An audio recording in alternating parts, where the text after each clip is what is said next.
प्रणव ध्वनि।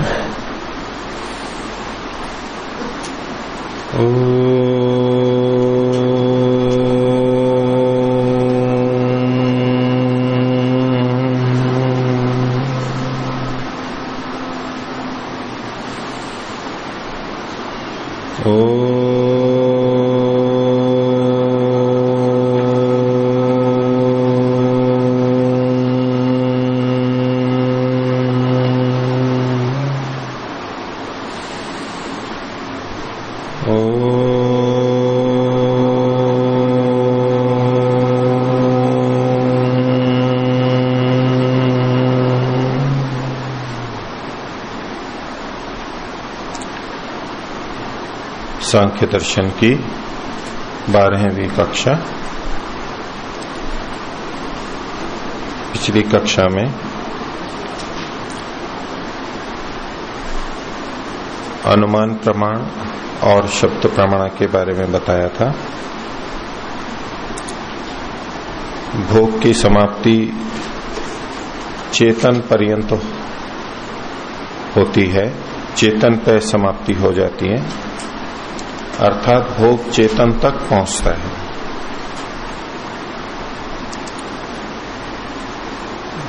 आत्मा क्रिया नहीं करता, लेकिन उसकी प्रेरणा से शरीर इंद्रियों में क्रिया होती है। तो भले ही क्रिया शरीर आदि में होती है, लेकिन फल भोगने वाला तो आत्मा ही होता है। अथवा अविवेक के कारण से आत्मा स्वयं को क्रियावान कर्ता मान लेता है। जब तत्वज्ञान हो जाता है तो उसे ये पता रहता है कि क्रियावान मैं नहीं हूं, मैं तो इच्छा अनिच्छा व्यक्त करता हूं, मात्र प्रयत्न करता हूं, बाकी ईश्वरीय व्यवस्था से शरीर इंद्रियों में कर्म होते हैं। और तत्वज्ञान हो जाता है तो भोग भी नहीं होता। भोग नहीं होता के दो दृष्टि से अर्थ लेने चाहिए। एक तो जिस प्रकार से अविवेकी व्यक्ति सांसारिक सुखों को लक्ष्य बना करके भोग भोगता है, उसे भोग भोगना बोलते हैं। उसका लक्ष्य वो भोगी होते हैं। इस तरह से विवेकी व्यक्ति नहीं भोगता है। ऐसा कहने से विवेकी जीवन मुक्त के द्वारा जो उपयोग किया जा रहा है उसका निषेध नहीं होगा। उपयोग तो वो करेगा, जीवन चलाने के लिए उपयोग करेगा, लेकिन वो भोग नहीं कहलाएगा। उसको लक्ष्य बना करके नहीं भोग रहा है। और जिस स्थिति में हम ये कहते हैं कि उपयोग भी एक तरह का भोग है, तो उतने अंश में तो जीवन मुक्त भी करेगा ही। भोग नहीं होते विवेकी के, उसका दूसरा एक अर्थ ये कि जब अविवेक होता है तो कर्म कर्माशय में जाता है, और जब विवेक हो जाता है तो एक तो कर्म कर्माशय में नहीं जाएगा, दूसरा जो कर्माशय से मिलने वाला भोग है वो नहीं मिलेगा उसको। कर्माशय जो बचा हुआ है और उसका फल भोग के रूप में हमें विभिन्न शरीर मिलते रहते हैं, वो विवेकी व्यक्ति को नहीं मिलेगा, वो मुक्ति में चला जाएगा। पर अभी जो जीवन चल रहा है उसका, वो तो चलेगा। वो प्रसंग एक आगे भी आएगा कि जिन कर्मों से ये शरीर मिला है, यानी प्रारब्ध कर्म, जो फलोन्मुख हो गए हैं, फल देना जिन्होंने प्रारंभ कर दिया है, वो तो देते रहेंगे जब तक ये शरीर है। भले ही वो पहले जीवन मुक्त हो जाता है, विवेकी हो जाता है, उन कर्मों का जो वेग है वो तो चल ही रहा है, वो मृत्यु तक चलता रहेगा। लेकिन जो संचित कर्म है उनका फल उसको प्राप्त नहीं होगा। विवेक हो गया तो संचित कर्मों के कारण से जो फल मिलने हैं, जो आगे जन्म मिलने हैं, वो उसको नहीं मिलेंगे।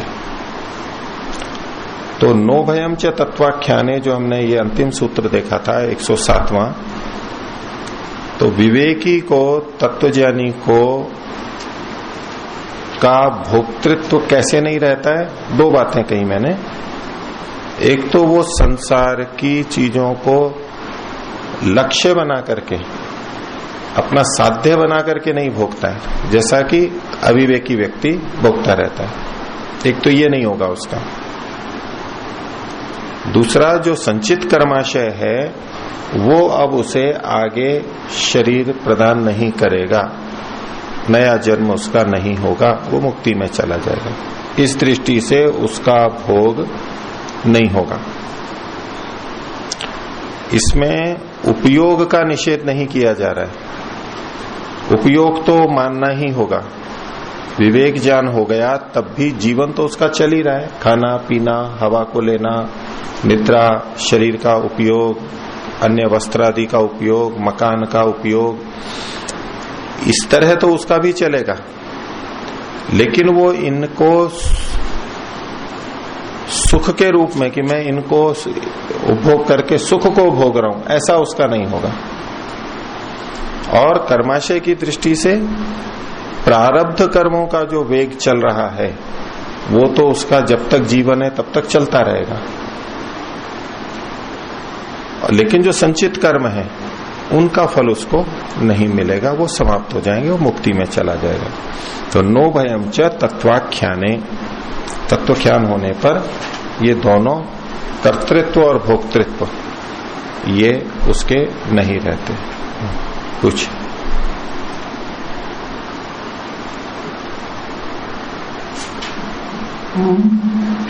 आचार्य जी, कर्मों के विषय में एक प्रश्न, एक शंका हो रही थी। जैसे शुक्ल कर्म, कृष्ण कर्म, अशुक्ल कृष्ण कर्म, और दूसरा जो है दोनों में अंतर स्पष्ट नहीं हो पा रहा। दूर रखिए थोड़ा। शुक्ल कर्म, कृष्ण कर्म, माइक दूर रखिए थोड़ा। अशुक्ल कृष्ण, और दूसरा सकाम और निष्काम कर्म। तो सकाम निष्काम कर्म और ये तीनों, इन दोनों में अंतर स्पष्ट नहीं हो पा रहा। जैसे योगी अशुक्ल अकृष्ण कर्म, अशुक्ल कृष्ण कर्म करता है, अशुक्ल अकृष्ण कर्म, वो 4 तरह के कर्म हैं, मैं बताता हूं। एक तो शुक्ल कर्म, शुक्ल का मतलब होता है सफेद, इसका तात्पर्य है पुण्य कर्म। फिर है कृष्ण कर्म, कृष्ण का मतलब होता है काला, काला मतलब तो खराब कर्म, पाप कर्म। तो पुण्य कर्म, पाप कर्म, शुक्ल और कृष्ण। और कुछ कर्म होते हैं शुक्ल कृष्ण मिले हुए, मिश्रित कर्म जिनको कहते हैं, जिनमें कुछ पुण्य भी होता है, कुछ पाप भी होता है, मिश्रित कर्म। ये 3 हो गए, ये सामान्य व्यक्तियों के होते रहते हैं। और जीवन मुक्त के लिए जो कर्म होते हैं वो होते हैं अशुक्ल अकृष्ण। न तो उनको शुक्ल कहते हैं और न उनको कृष्ण कहते हैं। कृष्ण तो इसलिए नहीं कहते हैं क्योंकि वो गलत कार्य करता नहीं है। अकृष्ण कर्म, अधर्म वो करता ही नहीं है, इसलिए उसके कर्म अकृष्ण होते हैं। लेकिन पुण्य कार्य तो करता है। उस दृष्टि से कोई कह सकता है कि ये शुक्ल कर्म तो कर रहा है, लेकिन योगी के कर्मों को शुक्ल भी नहीं कहते, उनको अशुक्ल कह रहे हैं। क्यों कह रहे हैं? क्योंकि वो निष्काम कर्म है। सकाम कर्म, सकाम पुण्य कर्म शुक्ल में जाएंगे, और जो निष्काम पुण्य कर्म है वो अशुक्ल कहलाते हैं। अशुक्ल का मतलब कृष्ण नहीं है कि जो शुक्ल नहीं है मतलब कृष्ण है, ऐसा नहीं। अशुक्ल का मतलब वहां पर है कि उसमें उनकी चूंकि अविद्या नहीं होती है तो कृष्ण कर्म करेगा नहीं, और फल की इच्छा नहीं होती है, यानी निष्काम कर्म होते हैं, इसलिए उनके कर्मों को अशुक्ल कहा जाता है। दोनों को मिला देते हैं, अशुक्ला कृष्ण, अशुक्ल अकृष्ण, ये मिला हुआ ऐसे कर्म योगी के होते हैं। ये 4 प्रकार के कर्म का है। अब इसमें जो आप सकाम निष्काम का कह रही हैं, पूछ रही हैं, तो जो अशुक्ला कृष्ण कर्म है योगियों के, वो निष्काम कर्म है।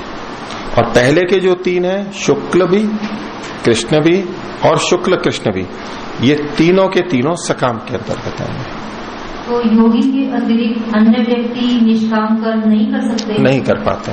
वास्तविकता से अगर हम पूरी शुद्धता से निष्कामता की बात करें तो विवेकी व्यक्ति और योगी और जो जीवन मुक्त है उसके बिना, योगी के बिना निष्काम कर्म नहीं होंगे वास्तविक।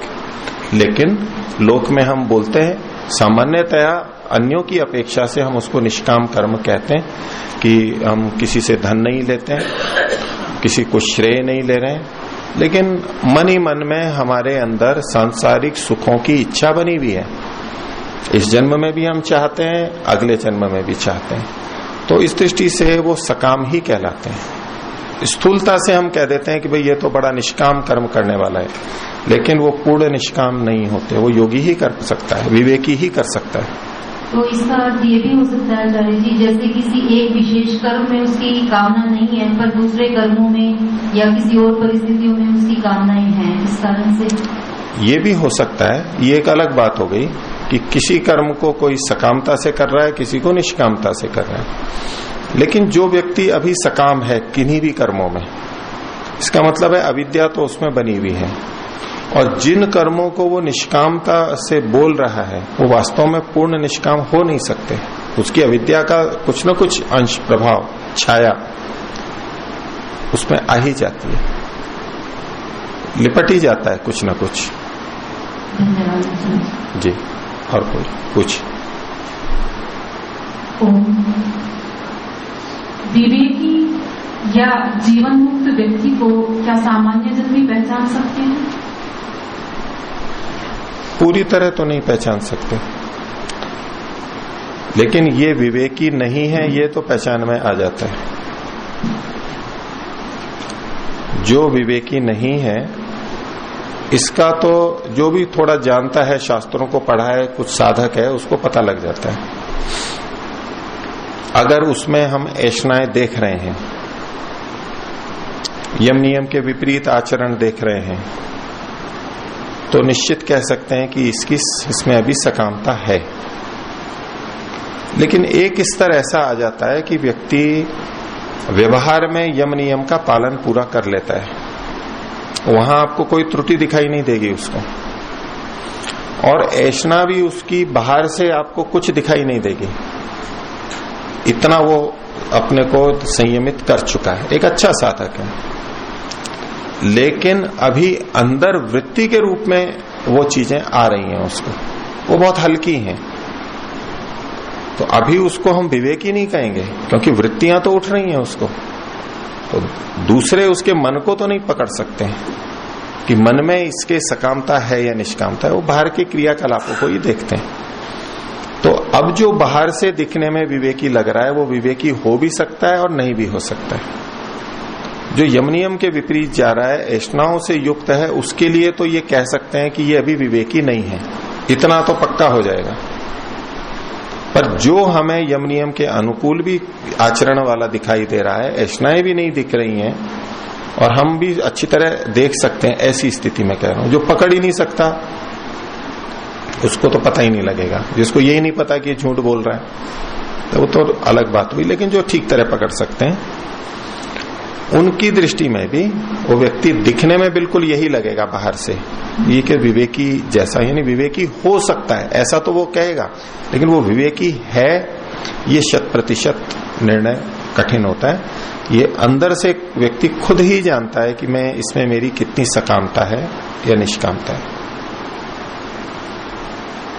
कुछ आचार्य जी, जो आपने प्रारब्ध के बारे में बताया, तो पिछले संचित है वही प्रारब्ध के आधार पर जन्म हुआ है, और अभी कहा कि संचित जो कर्म है, जो वर्तमान जन्म में क्रियमान कर्म है, वही संचित कहलाएंगे या पिछले भी संचित नष्ट हो जाएंगे? दोनों कहलाते हैं। देखिए, संचित का मतलब है जो इकट्ठे हुए हुए हैं। हमारा प्रारब्ध भी संचित में से ही निकलता है, ये बात ठीक है, लेकिन अब वो जो प्रारब्ध के रूप में आ गया उसको संचित नहीं कहेंगे। भले ही वो संचित में से आया, लेकिन अब उसको संचित नाम नहीं देंगे। संचित कर्मों में से जो कर्म हमें अब फल भोग देने के लिए उद्यत हो चुके हैं, यानी ये शरीर हमें मिला, ये संचित में से ही कुछ कर्मों के एक समूह से हमें मिला, अब वो प्रारब्ध कर्म कहलाएगा। अब ये जीवन चल रहा है प्रारब्ध कर्मों से, और चलते चलते अभी जीवन पूरा नहीं हुआ है और किसी को विवेक हो गया पूरा। तो विवेक होते ही यदि प्रारब्ध कर्म भी समाप्त हो जाएंगे तो उसका जीवन भी समाप्त हो जाएगा उसी समय। तो जीवन समाप्त नहीं होता है विवेकी का भी, वो चलता रहता है। आगे इस बिंदु को कहेंगे, चक्र भ्रमणवत धृत शरीर करके एक सूत्र आएगा इसी बात को बताने के लिए। वहां वो कहते हैं कि जैसे कुम्हार चाक को चलाता है, डंडा लगाकर यूं घुमाता है, तो जिस समय तक वो वेग से घुमाता है तब तक तो घूमता ही है, फिर जब डंडा निकाल के रख भी देता है तो उस चाक का जो वेग है अभी भी वो तो चलता रहेगा। ये एक तरह से है प्रारब्ध। प्रारब्ध ने जो धक्का दे दिया, अभी हमारा जो भोग चल रहा है, शरीर चल रहा है, वो चलता रहेगा। कब तक? जब तक शरीर समाप्त ना हो जाए। अब जिस चक्के को डंडे से घुमाना छोड़ दिया है कुम्हार ने, अब या तो वो अपने आप चलते चलते धीरे धीरे धीरे धीरे होके समाप्त हो जाएगा, वो भी एक तरीका है। और अगर कुम्हार या कोई बीच में रोक दे उसको, तब भी समाप्त हो जाएगा। जब भी समाप्त हो, विवेकी व्यक्ति का जीवन समाप्त हो जाता है यदि किसी आकस्मिक दुर्घटना से कोई उसकी हत्या कर दे। जब भी शरीर समाप्त हुआ, बस अब अगर जो बचा हुआ भी प्रारब्ध है वो समाप्त हो जाएगा। लेकिन यदि आकस्मिक दुर्घटना नहीं हुई है, मृत्यु नहीं है, तो जब तक जैसे वृद्ध होकर के क्षीण होकर के होते हैं तब तक चलता है, वो चलता रहेगा। तो वो तो अभी चलता रहेगा, लेकिन जो संचित है पीछे का वो नहीं मिलेगा उसको, आगे जन्म नहीं देगा। और इस जन्म में जो भी उसने किया और उसमें से जो संचित में जा रहा है वो तो चल जाता ही जाएगा। किया जो उसने विवेक प्राप्ति से पहले तक जो सकाम कर्म किए, वो जो संचय में संचित होने थे वो संचित हो गए। अब विवेक प्राप्त हो गया, अब वो समाप्त हो गया। ठीक है, पीछे दीजिए अपने।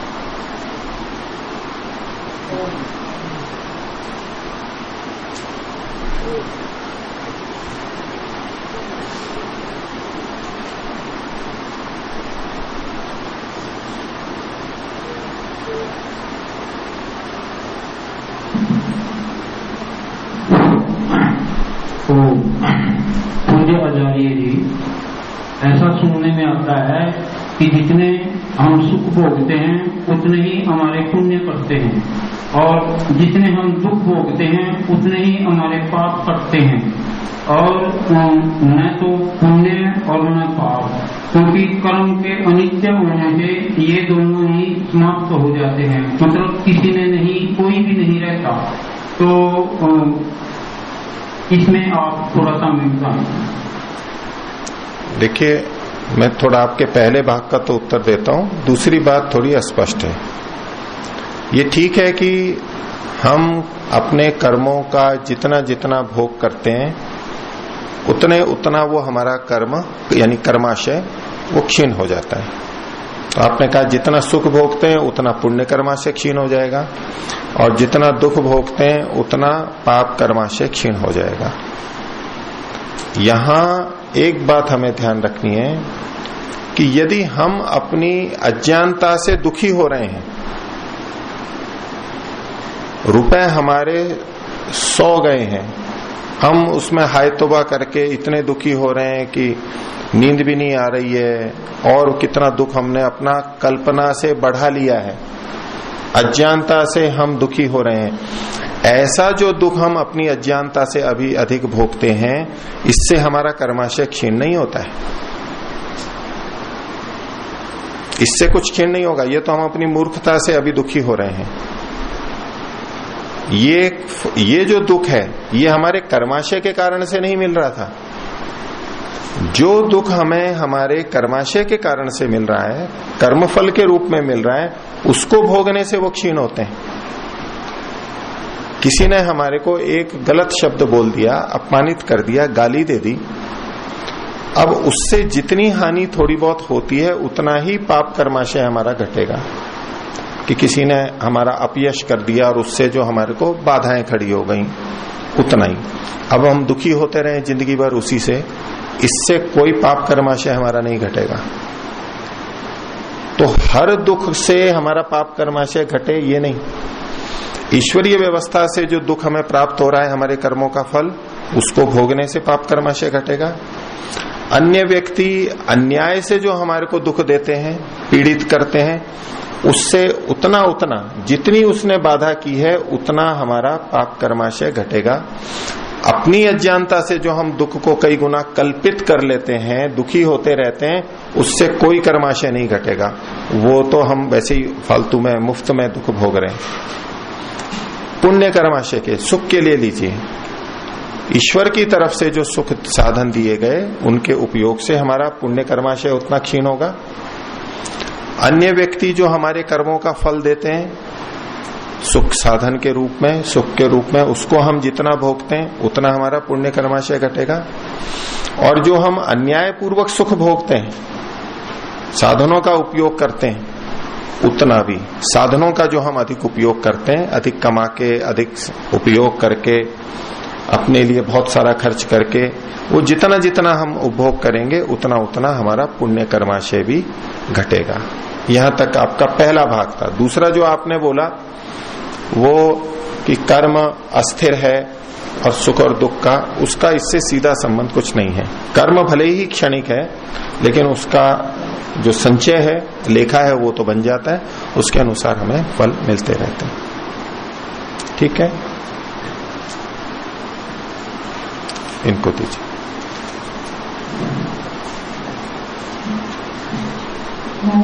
आचार्य जी, आपने बताया कि निष्काम कर्म योगी ही कर सकता है, तो जो आपने पहले ही बताया था कि मुक्ति की कामना से किए हुए कर्म निष्काम कर्म होते हैं, तो योगी तो पहले से ही मुक्त है, उसको तो फिर कोई कर्म करने की आवश्यकता ही नहीं इस तरह के निष्काम, मतलब कामना नहीं है उसकी अभी। तो जिनकी कामनाएं, जिसकी मुक्ति की कामना है वही ऐसे कर्म करेगा, तो निष्काम कर्म वो कर ही नहीं सकता है, तो ये भी एक शंका नहीं। जीवन मुक्त व्यक्ति भी कर्म करता है, उसको भी अपना जीवन चलाने के लिए कर्म करना होता है। यदि उसे भिक्षा मिल जाती है, लोग भोजन दे देते हैं, तो ठीक है, वो भी तरीका है। लेकिन अगर कुछ नहीं मिल रहा है और वो खुद जमीन जोत करके और मेहनत करके कमा रहा है, खा रहा है, तो वो कर सकता है, वो उसके निष्काम ही कहलाएंगे। हम लोगों की दृष्टि से जो भी ये चीज आती है, हमारा ये निष्काम कर्म एक स्थूल निष्काम कर्म है कि एक साधक भी जो अभी जीवन मुक्त नहीं हुआ है, वो भी अपने धन संपत्ति को ईश्वर प्राप्ति के लिए उपयोग में ले रहा है। तो 100% नहीं कर पाता है वो भी, लेकिन हाँ एक प्रयास करता है, काफी हद तक वो करता है, तो उतना उतना हम उसको निष्काम कह सकते हैं। कुछ निष्कामता तो आई जाती है पहले, पूर्ण निष्कामता तो जीवन मुक्त में ही आती है। ठीक है, तो नो भयम च तत्वाख्याने, ये 107वां सूत्र हमने पिछले कक्षा में देखा था। अब 108वें सूत्र में एक विषय उठाया कि आपने प्रकृति की बात की, मूल प्रकृति की, वो हमें इन इंद्रियों से या प्रत्यक्ष प्रमाण से ज्ञात क्यों नहीं होती है? ये कार्य जगत तो हमें दिखाई देता है, तो मूल प्रकृति का बोध हमें इनसे, इंद्रियों से क्यों नहीं होता है? क्या इंद्रियों से उसको जाना नहीं जा सकता? वो इंद्रियों का विषय ही नहीं होता? क्या बात है? तो इसकी चर्चा अगले सूत्र में की है। अगले 2 सूत्रों में 108वां सूत्र बोलेंगे, विषयः अविषयः अपि अति दूरादेह हान उपादानाभ्याम इंद्रियस्य। इंद्रिय का मतलब है ज्ञानेन्द्रिय। ज्ञानेन्द्रिय, तो ज्ञानेन्द्रियों का विषयो अविषयो अपि, जो विषय होता है वो भी अविषय हो सकता है। विषय का मतलब जैसे 5 ज्ञानेन्द्रियां हैं तो प्रत्येक का एक एक विषय है, शब्द, स्पर्श, रूप, रस, गंध, ये इसके विषय हो गए। अब जिन द्रव्यों में ये 5 गुण हो, 1, 2, 3, 4, 5 या 1, 2 कितने भी, वो द्रव्य भी इंद्रियों के विषय कहलाते हैं। जैसे कि ये पुस्तक आदि, इसमें रूप है, स्पर्श है, तो अब ये इंद्रियों का विषय है। इंद्रियों से ये जाना जा सकता है। तो वैसे तो विषय किनको कहते हैं? गुणों को। तो शब्द, स्पर्श, रूप, रस, गंध, ये इंद्रियों के 5 विषय हैं। लेकिन ये गुण जिनमें रहते हैं वो भी विषय नाम से कहा जाता है। यहां पर जो विषय शब्द है वो गुण जिसमें रहते हैं उसको यहां पर कहा जा रहा है। तो यानी द्रव्य, ज्ञानेन्द्रियों से जाना जा सकने योग्य जो है वो विषय कहलाएगा। तो विषय होते हुए भी, इंद्रियों से ग्रहण करने योग्य होते हुए भी वो अविषय हो जाता है। कोई वस्तु विषय होते हुए भी अविषय बन सकती है इंद्रियों का। इंद्रियों से उसका कुछ पता नहीं लग रहा हो, ऐसा हो सकता है। कैसे होता है? तो उसके लिए कहा अति दूरादेह है।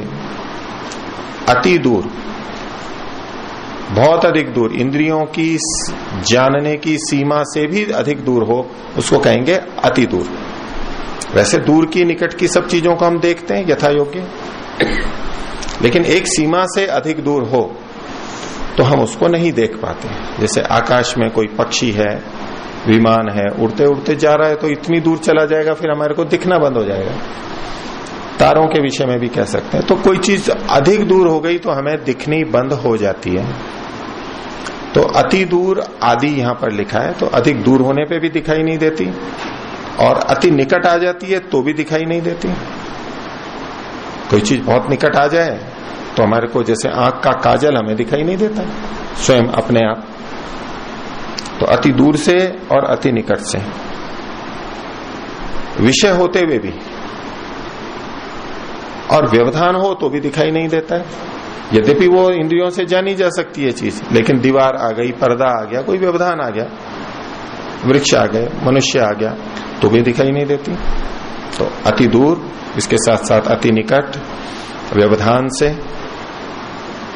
और यदि हमारा मन कहीं और लगा हुआ है किसी विषय में, तो आंखों के सामने भी कोई चीज होते हुए दिखाई नहीं देती है, शब्द आते हुए भी हमें सुनाई नहीं देता है, आवाज सुनाई नहीं देती है।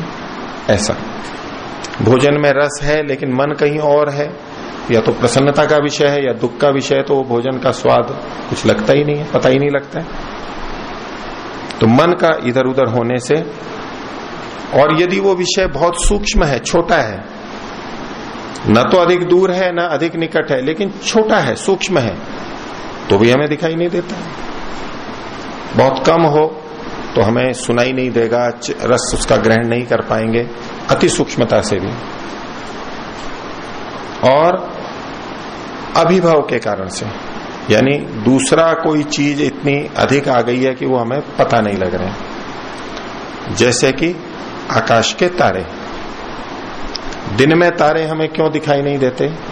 क्योंकि सूर्य का प्रकाश अधिक आ जाता है, उससे उन तारों का अभिभव हो जाता है, दब जाते हैं। यद्यपि दिन में भी तारे हैं उतने, वैसे ही उस तरह के तारों से भरा पड़ा है अभी भी। कभी ऐसी स्थिति बने कि सूर्य ढक जाए दिन में भी, तो दिन में भी तारे दिखने लग जाएंगे। तो होते हुए भी क्यों नहीं दिख पा रहे हैं?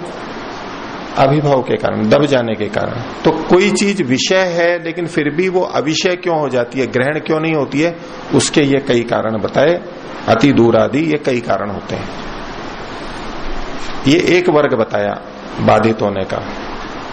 दूसरा कह रहे हैं हानोपादानाभ्याम। हान का मतलब है यदि इंद्रिय हमारी क्षीण हो गई है, दुर्बल हो गई है, रुग्ण है, तो भी कोई वस्तु विषय होते हुए भी हमें पता नहीं लगता है। तो इंद्रियों की दुर्बलता या नाश के कारण से। और उपादान का मतलब है कि दूसरी इंद्रिय की प्रबलता यदि हो जाए, कोई ऐसी स्थिति बने कि शब्द बहुत तेज आ जाए, तो बाकी इंद्रियां काम करना बंद करेंगी, पता नहीं लगेगा हमारे को, उसी तरफ सारा मन इतनी तीव्रता से चला जाएगा। विशेष कष्ट आ गया अचानक, तो अब कोई बोल भी रहा है तो हमारे को सुनाई नहीं देगा, वो सारा ध्यान उधर ही चला जाएगा। तो हान और उपादान, अन्य इंद्रियों से अभिभव हो जाना, ये उपादान के रूप में लिया। इस कारण से विषय भी अविषय हो जाता है, जो जाना जा सकता है वह भी नहीं जाना जाता। ये इन्होंने कई कारणों का संग्रह किया। तो फिर भाई मूल प्रकृति को क्यों नहीं जान पाते हैं हम? तो उसका उत्तर अगले सूत्र में दिया, बोलेंगे सौक्ष्म्यात् तत् अनुपलब्धि ही। तत् यानी उस मूल प्रकृति की अनुपलब्धि क्यों होती है, हम ज्ञानेंद्रियों से क्यों नहीं जान पाते? तो सौक्ष्म्यात्, वो सूक्ष्म बहुत होती है, उसका विभाजन होते होते होते होते होते सत्वर स्तंभ इतने सूक्ष्म हो जाते हैं कि हमें हमारे लिए उनका ग्रहण इंद्रियों से ज्ञानेंद्रियों से संभव नहीं हो पाता है। तो सौक्ष्म्यात् तद अनुपलब्धि। तो जब इंद्रियों से हम उसको जान नहीं पाते हैं तो फिर क्यों मानते हैं उसको, क्यों स्वीकार करते हैं? तो अगले सूत्र में एक बात कही, 110वां देखिए, बोलिए कार्य दर्शनात् तदुपलब्धि ही। उस सूक्ष्म चीज के यानी मूल प्रकृति के कार्यों को देख करके, ये जो कार्य जगत है, स्थूल जगत है, इसको देख करके हमें उसका अनुमान हो जाता है, उसकी उपलब्धि का पता लग जाता है अनुमान से। प्रत्यक्ष नहीं हो रहा है, सूक्ष्मता के कारण से प्रत्यक्ष नहीं हो रहा है, लेकिन अनुमान तो हम कर सकते हैं। ये बिंदु पहले भी इन्होंने एक दो बार बताया कि कार्य को देख करके हम कारण का अनुमान कर लेते हैं। तो कार्य दर्शनात् तदुपलब्धि ही, किसका कोई ना कोई कारण अवश्य होगा। ये कार्य है, ये वस्तु रूप है, अस्तित्व वाला है, तो इसका कारण भी सत्तात्मक अस्तित्व वाला वस्तु ही होगा। इस तरह अनुमान से हमारे को उसकी उपलब्धि हो जाती है, पता लग जाता है। ठीक है, यहां तक इन्होंने 3 सूत्रों में एक बात रखी। किन्हीं को कुछ अस्पष्टता हो तो पूछिए जी। तो प्रणाम आचार्य जी। तो इसका ये अर्थ हुआ कि जो मूल प्रकृति है वो इंद्रियातीत है, इस तरह इंद्रियातीत है। ठीक है, इंद्रियातीत मानते हैं उसको। योगियों को प्रत्यक्ष हो सकता है, वो आंतरिक प्रत्यक्ष में जाएगा फिर दोनों बिना इंद्रियों के, अंतःकरण से। हाँ, ज्ञानेंद्रियों से नहीं होगा। अंतःकरण किसे कहेंगे? बुद्धि मन। तो बुद्धि भी तो एक तरह से ज्ञानेंद्रियों से निषेध कर रहा हूं। ये जो निषेध कर रहे हैं ना यहाँ पर, ये ज्ञानेंद्रियों से नहीं पता लगेगा उसका। आंतरिक प्रत्यक्ष तो होगा, वो लीन वस्तु लब्धातिशय संबद्धत्व अदोषः प्रत्यक्ष के अंदर बताया ना। तो लीन वस्तु से मूल प्रकृति को भी लिया जाता है। आंतरिक प्रत्यक्ष तो होगा, संप्रज्ञात समाधि में प्रत्यक्ष हो सकता है उसका, लेकिन जैसा हमारे को होता है बाह्य इंद्रियों से यानी ज्ञानेंद्रियों से, वो नहीं हो पाएगा। इंद्रियों से जो हमें ज्ञान होता है मन की सहायता से होता है, भले ही मन की सहायता से होता है, वो मन ही कहेंगे। इंद्रियों को जो हमें ज्ञान हुआ है और मन उसमें सहायक है, सीधा मन तो कोई हमें देता नहीं। ज्ञानेंद्रियों से जो ज्ञान होता है वो भी मन के माध्यम से होता है, ये बात आपने कही। हाँ, आगे बोलिए, इससे क्या? तो जो ये कहा मन की सहायता से देख लेते हैं, तो मन कैसे किस सहायता से देखा था? अपनी उसकी कोई प्रॉब्लम क्षमता है? जी हाँ, जी हाँ, जी हाँ। ये आंतरिक प्रत्यक्ष का मतलब ही है कि बाह्य प्रत्यक्ष जब हम ज्ञानेंद्रियों से करते हैं तब भी मन की सहायता तो वहां भी रहती है। आंतरिक प्रत्यक्ष का मतलब यही है कि उसमें बाह्य इंद्रियों की सहायता नहीं होती, अंतःकरण से ही सीधे जाना जा सकता है। वो भी एक प्रक्रिया है, वो समाधि आदि में होता है। आंतरिक प्रत्यक्ष तो हो सकता है, बाह्य प्रत्यक्ष नहीं हो सकता। बोलिए। आचार्य जी, जैसे सूक्ष्म ध्वनि को तो हम सुन नहीं पाते, लेकिन कोई ऐसी भी ध्वनि होती है कि तीव्र ध्वनि जिसको हम सुना पाए? जी हाँ, तीव्र ध्वनि भी हम नहीं सुन पाते हैं। बहुत तेज जब होती है ना, तो कई बार आपने देखो बहुत बड़ा विस्फोट हो जाए तो कान सुन्न हो जाते हैं, कुछ सुनाई नहीं देता है। अच्छा, ये जो ध्वनि का है आज के वैज्ञानिक जो बताते हैं, तो 20 से लेके 20,000 तक की जो तरंगें होती हैं, 20 से कम की हमारा कान सामान्यतया नहीं सुन पाता है, और 20,000 से ऊपर की भी नहीं सुन पाता है। ठीक है, हमारी ये सीमा है, उतना ही हम सुन पाते हैं, उससे तेज नहीं सुन पाते। उसका एक उदाहरण है कि आजकल अन्न के गोदामों में चूहों से बचने के लिए वहां पर यंत्र लगा दिए जाते हैं जो बहुत तेज आवाज करते हैं। चूहे उसको सुनकर के परेशान होते हैं और भाग जाते हैं। वहां से मारना नहीं पड़ता, उनको लगाते ही उनको बहुत शोर लगता है और वो भाग जाते हैं। लेकिन मनुष्य को कुछ भी सुनाई नहीं देगा वहां पर। वो इतनी तीव्र होती हैं, उनकी तरंगें आवृत्ति इतनी अधिक होती है कि मनुष्य को सुनाई नहीं देगी, वो चूहों को सुनाई देती है और वो भाग जाते हैं। तो हमारी सुनने की जो सीमा है, ऐसे ही देखने की भी हमारी सीमा है। हम जिन किरणों को देख पाते हैं उससे नीचे अल्ट्रावायलेट और इंफ्रारेड जो नीचे और ऊपर की होती हैं, एक्सरे होती हैं, उन किरणों को हम नहीं देख पाते। लेकिन दूसरे प्राणी कुछ हैं वो देख सकते हैं, यंत्रों से भी देखा जा सकता है, पता लगता है। तो हमारी एक सीमा होती है, उसके बीच हम देख सकते हैं। तो सूक्ष्म को भी हम नहीं देख पाते ध्वनि को, और अधिक तीव्र हो तब भी हमारे कानों से ग्रहण नहीं होती। अब भैंस आदि है, वो सामान्य ध्वनि भी जिसको हम सुन लेते हैं, भैंस को पता नहीं लगती, उसको कम सुनाई देता है, और भी भिन्न भिन्न क्षमता होती है। ठीक है, आगे देखिए। तो इस सब के द्वारा मूल प्रकृति को सिद्धांती सिद्ध कर रहा है। पीछे भी कई बार आया, अभी भी अलग अलग तरीके से इस बात को बहुत जोर दे करके कहा जा रहा है कि मूल प्रकृति है, उसका अस्तित्व है, उसकी स्वतंत्र सत्ता है प्रकृति की, वो जड़ प्रकृति की स्वतंत्र सत्ता है। अद्वैत आपको नहीं मिलेगा यहां पर बिल्कुल भी, कि केवल ब्रह्म है और ब्रह्म से ही प्रकृति बन गई और ये सब बन गया, ऐसा नहीं मिलेगा बिल्कुल भी।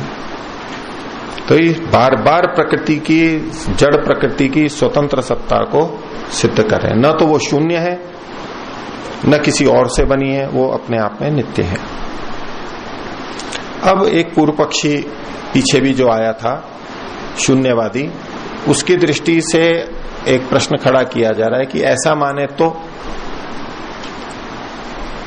111वां सूत्र बोलिए। वादी प्रतिपत्ते है तत् असिद्धि ही इति चेत।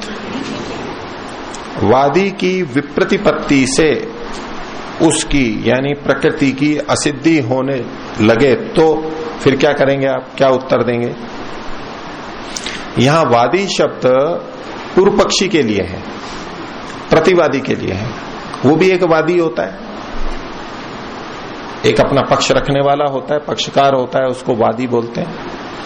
तो प्राय वादी सिद्धांति के लिए कहा जाता है, प्रतिवादी पूर्व पक्षी के लिए कहा जाता है। लेकिन यहां जो वादी शब्द है ये पूर्व पक्षी के लिए कहा गया है।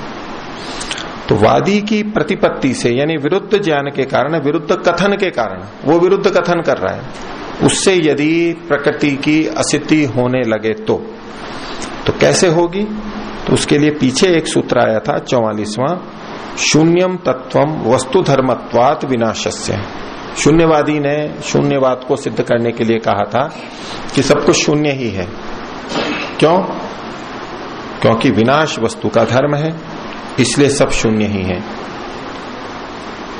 तो यहां तो ये बताया था कि कार्य जगत नष्ट होकर के वापस अपने मूल प्रकृति में चला जाता है, उल्टा प्रतिप्रसव बोलते हैं। तो यहां पर वो शून्य अगर मान लिया जाए ये नष्ट हो गया, शून्य है, तो फिर मूल प्रकृति तो वस्तु रूप में रही ही नहीं। तो उसका हेतु क्या था कि जो वस्तु है उसका विनाश हो जाता है, विनाश होने के कारण से शून्य होता है, इसलिए मूल प्रकृति शून्य है। ऐसा यदि कह करके वो प्रकृति का खंडन करे तो क्या करोगे? तो 11वां सूत्र क्या हुआ? वादी विप्रतिपत्ते, वादी के विपरीत कथन से यदि प्रकृति की असिद्धि होने लगे तो कैसे करेंगे? तो इसका उत्तर 112वें सूत्र में सिद्धांति दे रहे हैं। बोलिए, तथापि एकतर दृष्टया अन्यतर सिद्धे है नापलाप। कि यदि पूर्व पक्षी की बात मान भी लें, वैसे पूर्व पक्षी की बात का खंडन पहले कर चुके हैं, ऐसा हो ही नहीं सकता, क्योंकि वस्तु कार्य है तो उसका कारण शून्य नहीं हो सकता। लेकिन यदि मान भी लें, इसको अभ्युपगम बोलते हैं, थोड़ी देर के लिए मान भी लें तो कि हर वस्तु नष्ट होती है इसलिए शून्य है, तो कहा तथापि एकतर दृष्टया, पूर्व पक्षी की दृष्टि से यदि प्रकृति शून्य भी है तो वो एक तरफा दृष्टि से ही है, आधी दृष्टि से ही है। तथापि एकतर दृष्टिया, एक ही पहलू से है बस, अन्यतर सिद्धे है, और लेकिन दूसरी दृष्टि से देखेंगे तो प्रकृति की सिद्धि मानी जाएगी। दूसरी दृष्टि क्या है कि ये जो कार्य वस्तु है जिसके लिए कह रहे हैं कि नाश हो जाती है तो शून्य है, लेकिन ये जो वस्तु अभी उपलब्ध हो रही है उसकी उत्पत्ति भी तो हुई है। इसने केवल इतना ही तो कहा कि वो नष्ट हो गई मतलब शून्य हो गई, लेकिन जो नष्ट हुई है उसकी उत्पत्ति भी तो हुई होगी, और जो उत्पन्न हुई है तो उत्पन्न सत्तात्मक से ही होगी, चूंकि ये सत्तात्मक है। तो इस दूसरी दृष्टि से देखें, यानी उत्पत्ति की दृष्टि से देखें, तब तो प्रकृति की सिद्धि हो ही जाती है, और इस दृष्टि से प्रकृति का अपलाप यानी खंडन नहीं किया जा सकता। अभी जो ये पूर्व पक्षी कह रहा है नाश हो जाता है तो शून्य हो जाता है, अभी तात्कालिक रूप से उसकी बात को मान के कह रहे हैं, खंडन उसका करेंगे आगे खंडन करेंगे, लेकिन अभी तात्कालिक रूप से मान लिया, चलो नष्ट होते समय शून्य हो भी गया, दिखाई नहीं दे रही है, लेकिन उत्पत्ति तो हुई थी उसकी, जिसका नाश हुआ है तो उत्पत्ति भी हुई थी। तो उत्पत्ति जो उत्पन्न चीज है वो सत्तात्मक है, तो जिससे बनी है वो भी सत्तात्मक होगी। इस दृष्टि से प्रकृति की सिद्धि होती है, उसका अस्तित्व है, स्वतंत्र अस्तित्व है। तो तथापि एकतर दृष्टिया अन्यतर सिद्धे, दूसरे पक्ष के सिद्ध होने से नापलाप, मूल प्रकृति का खंडन फिर भी नहीं होगा। स्पष्ट हो गया?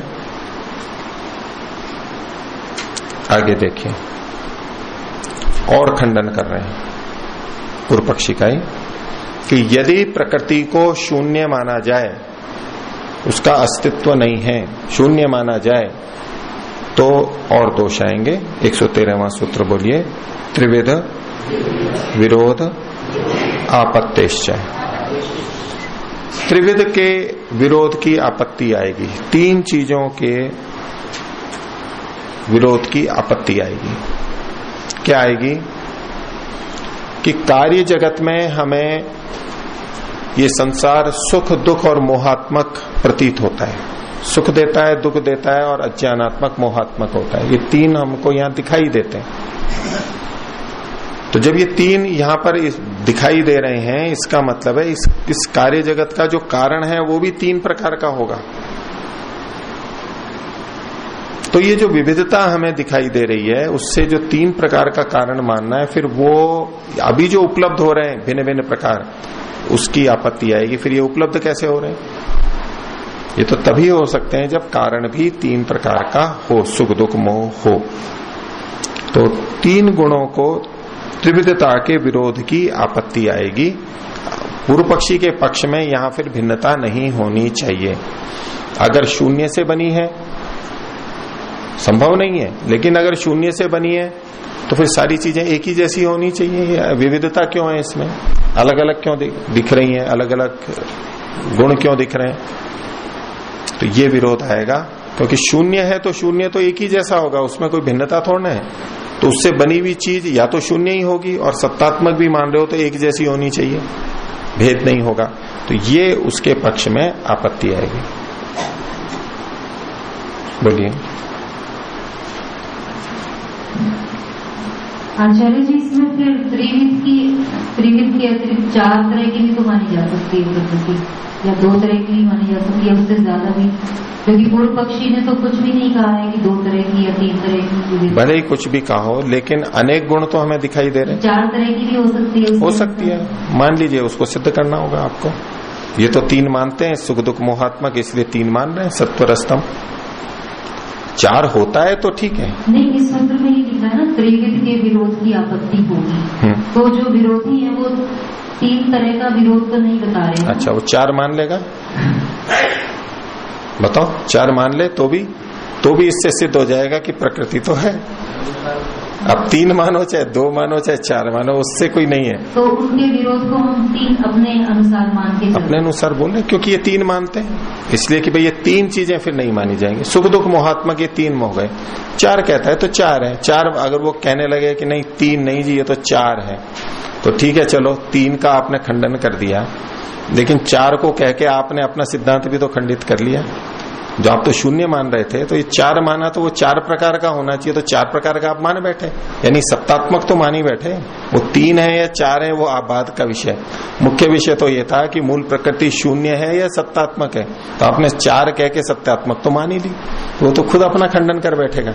वो ऐसा कह ही नहीं सकता कि नहीं 3 नहीं 4 है, 3 नहीं 2 है। ठीक है, किसी को कहा कि आपने मेरी 3 पुस्तकें चुराई हैं, ठीक है, उसको चोर सिद्ध करना है कि आप चोर हो, मेरी 3 पुस्तकें चुराई हैं। वो कहते 3 नहीं, मैंने तो 4 चुराई है।